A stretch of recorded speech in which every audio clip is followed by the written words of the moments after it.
Hello साथियों, राजस्थान के दिव्यांग जनों के लिए मुख्यमंत्री दिव्यांग स्कूटी योजना की प्रक्रिया चल रही है। इसकी लास्ट डेट 30 नवंबर है। वैसे मैंने दिव्यांग स्कूटी योजना से रिलेटेड थोड़े दिन पहले एक वीडियो अपलोड किया था, तो कई दिव्यांग जनों ने अपनी समस्याओं को लेकर हमें कमेंट में अपने सवाल पूछे हैं। तो आज की इस वीडियो में आपके उन सभी सवालों के जवाब मिलेंगे। तो आपसे रिक्वेस्ट है कि आप इस वीडियो को एक लाइक जरूर करिएगा। तो चलिए शुरू करते हैं आपके द्वारा कमेंट में पूछे गए सभी सवालों के जवाब देने।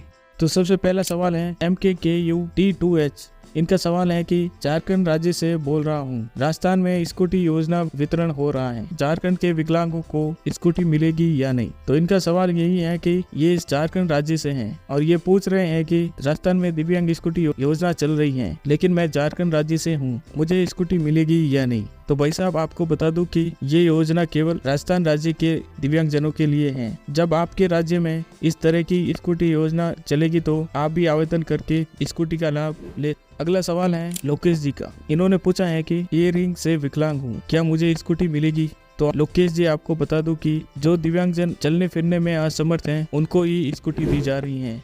अगला सवाल है YK गेमिंग गुरु। इन्होंने पूछा है कि सर, रोजगार कर रहा हूँ, वो कैसे लिखवाए। तो सर, आप रोजगार कर रहे हैं तो आप रोजगार प्रमाण पत्र को तैयार करवा दे। उसमें क्या लिखवाना है, इस पर मैं ऑलरेडी एक वीडियो बना रखा हूँ। उस वीडियो का लिंक आपको डिस्क्रिप्शन में मिल जाएगा, उस वीडियो को आप जाकर देख ले। उसमें बता रखा है कि आप किस तरह से रोजगार प्रमाण पत्र को तैयार करवाई और उसमें क्या लिखवाना है।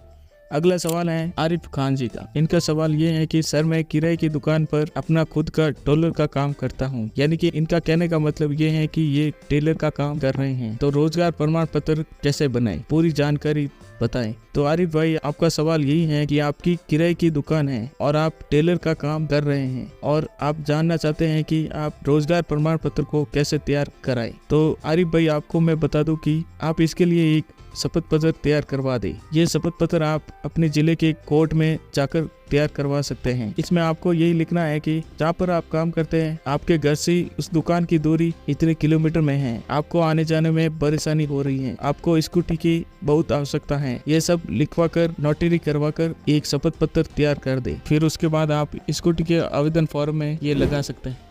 अगला सवाल है विक्रम लाल जी का। ये पूछ रहे हैं कि सर, दिव्यांग रोजगार प्रमाण पत्र और शपथ पत्र फॉर्म कहाँ से मिलेगा, बताने का कष्ट करें। तो सर, रोजगार प्रमाण पत्र फॉर्म जो है ये आपको हमारे टेलीग्राम चैनल पर मिल जाएगा। टेलीग्राम चैनल का लिंक मैंने डिस्क्रिप्शन में दे रखा है। और ये जो शपथ पत्र है ये आप अपने जिले के कोर्ट से तैयार करवा दे। इसमें आपको यही लिखना है कि आपके द्वारा पूर्व में केंद्र व राज्य सरकार द्वारा संचालित योजना में मोटराइज्ड ट्राईसाइकिल व स्कूटी का लाभ नहीं ले रखा है। उसके बाद अगला सवाल है उदय जाट। इन्होंने ये पूछा है कि सर, SSO ID से स्कूटी फॉर्म का स्टेटस कैसे चेक करते हैं। तो उदय जी, आपको इस पर एक जल्द ही पूरी डिटेल वीडियो मिल जाएगी। अगला सवाल है लव स्टेटस। इनका सवाल ये है कि रोजगार प्रमाण पत्र में क्या लिखवाए। तो भाई, इस पर मैं ऑलरेडी एक वीडियो बना रखा हूँ, उस वीडियो का लिंक डिस्क्रिप्शन में दे रखा है, उसको आप जाकर देख ले। अगला सवाल है रेहान खान जी का। ये पूछ रहे हैं कि सर, मैं 60% लो विजन डिसेबल हूँ, मुझे स्कूटी मिल सकती है क्या।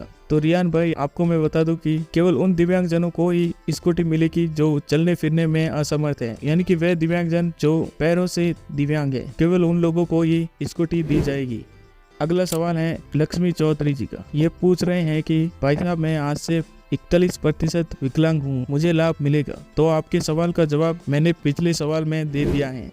अगला सवाल है राकेश स्वामी खारी। ये पूछ रहे हैं कि उसमें नोटिफिकेशन में लिखा था कि जो चलने और फिरने में असमर्थ व्यक्ति, तो बताए कि किस किस को मिलेगी। तो राकेश जी, आपने बहुत अच्छा सवाल किया है। हाँ, नोटिफिकेशन में यही लिखा हुआ है कि चलने फिरने में असमर्थ दिव्यांगजन स्कूटी के लिए आवेदन कर सकते हैं। यानी कि इसका मतलब ये है कि जो दिव्यांगजन चल फिर नहीं सकते हैं, यानी कि वे दिव्यांगजन जो 1 या 2 पैर से दिव्यांग हैं, उनको ही स्कूटी मिल सकती है। तो अगला सवाल है कृष्णा कुमार का। ये पूछ रहे हैं कि छत्तीसगढ़ में भी चल रही है क्या। यानी कि इनका ये सवाल है कि छत्तीसगढ़ में भी स्कूटी योजना चल रही है क्या। तो कृष्णा जी, आपको मैं बता दूं कि ये जो स्कूटी योजना है ये केवल राजस्थान राज्य के दिव्यांग जनों के लिए है। आप इसमें आवेदन नहीं कर सकते हैं। जब छत्तीसगढ़ में ऐसी कोई योजना आए तो आप स्कूटी के लिए आवेदन कर सकते हैं। अगला सवाल है मांगीलाल पूनिया जी का। ये पूछ रहे हैं कि सर, मैं विकलांग हूँ, टोटल ID में 1983 है, सिर्फ एक लाइसेंस में 1990 जन्म तिथि है, 45% हूँ, टोटल आईडी सही है, लाइसेंस हेवी है। सर क्या स्कूटी मिलने में सक्सेसफुल हूँ क्या, बताओ जी। तो सर आपका कहना ये है कि आप 45% दिव्यांग है और आपके लाइसेंस में आपकी जन्म तिथि गलत है, पर आपके सारे डॉक्यूमेंट्स में आपकी जन्म तिथि सही है, आपको स्कूटी मिलेगी या नहीं। तो सर आपके सवाल का जवाब दे दूं कि एक बार तो आप स्कूटी के लिए आवेदन कर दे। लाइसेंस से रिलेटेड अगर कोई ऑब्जेक्शन आता है तो आप लाइसेंस में करेक्शन करवा के ऑब्जेक्शन को क्लियर करवा सकते हैं। यानी कि आपको मैं यही कहना चाहता हूँ कि आप एक बार तो स्कूटी के लिए आवेदन कर दे, उसके बाद अपने लाइसेंस में जन्म तिथि को सही करवा दे। अगर कोई ऑब्जेक्शन आता है तब तक तो आपके लाइसेंस में आपकी जन्म तिथि सही हो जाएगी और उसके बाद ऑब्जेक्शन को क्लियर करवा सकते हैं। अगला सवाल है मोनिका कुलारिया। इनका सवाल यह है कि क्या पहले का फॉर्म बीच में रह गया था, दोबारा भर सकते हैं क्या, और मैंने पिछली बार लाइसेंस नहीं लगाया था। इनका सवाल यही है कि इन्होंने 2023 में स्कूटी के लिए आवेदन किया था, लेकिन इन्होंने पिछली बार लाइसेंस नहीं लगवाया था, इसी वजह से इनके ऑब्जेक्शन आया होगा और ऑब्जेक्शन समय पर क्लियर नहीं करने पर इनका फॉर्म रिजेक्ट हो गया होगा। तो इनका सवाल यही है कि ये क्या वापस से 2024 स्कूटी योजना के लिए नया फॉर्म भर सकते हैं या नहीं। तो इनको मैं बताना चाहूंगा कि आप पहले तो लाइसेंस को तैयार करवा दें। अगर आपका लर्निंग लाइसेंस भी बन जाता है तो भी आप स्कूटी के लिए 2024 में फॉर्म भर दें और उसके बाद जब ऑब्जेक्शन आए तब तक तो आपका ओरिजिनल लाइसेंस बनकर आ जाएगा और उसमें आप लगा दें। और अगर आपका फॉर्म किसी और वजह से भी रिजेक्ट हुआ है तो आप हमें कमेंट करके पूछ सकते हैं।